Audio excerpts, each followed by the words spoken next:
Hey everybody, good morning. Welcome to First Chronicles chapter number 19 today. And we see here how the king of Ammon died, and David sent some comforters to his son, who had become king.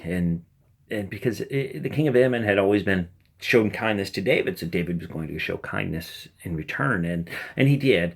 And when his messengers got there, and the new king of Ammon took counsel from some not so wise people and shaved off the beards of David's messengers and exposed their rear ends and sent them on their way, and just really made a fool of them. And there's a message in there about who you let speak to you. But we're going to continue on, and we see how then the people of Ammon went ahead and just sought help from Syria and some other countries, and sought help to defend themselves, because I'm sure they thought that David was going to attack. So they went ahead and got all this into place. And when David heard that they got all this into place, and David decided to get his army into place. And so they did.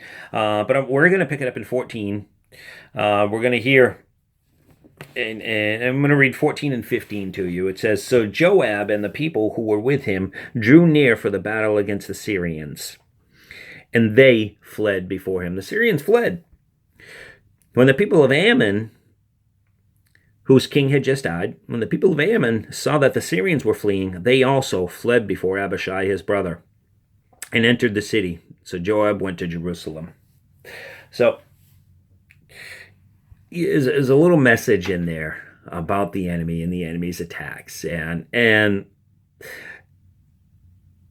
when you resist the enemy, the Bible tells us, when you resist him, he will flee. And here is our life lesson in this. Here is our life application in this: is that you can't stop the enemy from coming at you. You can't do it. He's going to keep doing it. It's essentially it's his job. He is a very jealous individual. He wants the devil and his cohorts. They want what God has, which is your obedience. They want your praise. They want your worship. They want what God has. And they're going to try and mess up that relationship between you and Christ. That's what they want to do. They want to just drive a wedge in that relationship and pull you away from him. So that way you're serving the devil and his relation and his people. So, but you see here that when David and Joab, when they stood up to the enemy, what happened? The enemy fled. And for us, we need to realize that even though it looks like there's a big battle coming sometimes, we need to turn to God. And we're going to take a look here at Deuteronomy 31, verses 6 and verses 8. He says, "Be strong and of good courage. Do not fear nor be afraid of them. For the Lord your God, he is the one who goes with you. He will not leave you nor forsake you." Verse 8. "And the Lord, he is the one who goes before you. He will be with you. He will not leave you nor forsake you. Do not fear nor be dismayed." He says it twice. Don't fear.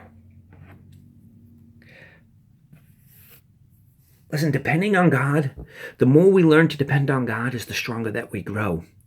The more we realize how weak we really are, is the stronger that we can become. Sometimes it looks like there might be a big battle coming up. I'm facing one myself. Looks like there might be a big battle coming up. But when you resist the enemy, he flees.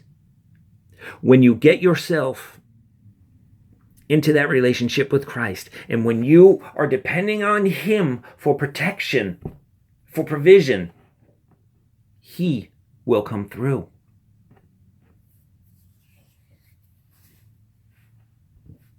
David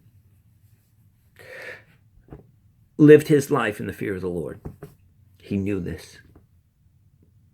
God is trying to teach us to do the same, that we need to trust him in all situations, that we need to seek his advice in all situations, that when it looks like the enemy is doing something, we need to just trust the Lord and keep our eyes on the Lord. He gave us a shield of faith to protect ourselves from the arrows that the enemy may throw. And when necessary, we have the word of God that we can slice with, that we can use.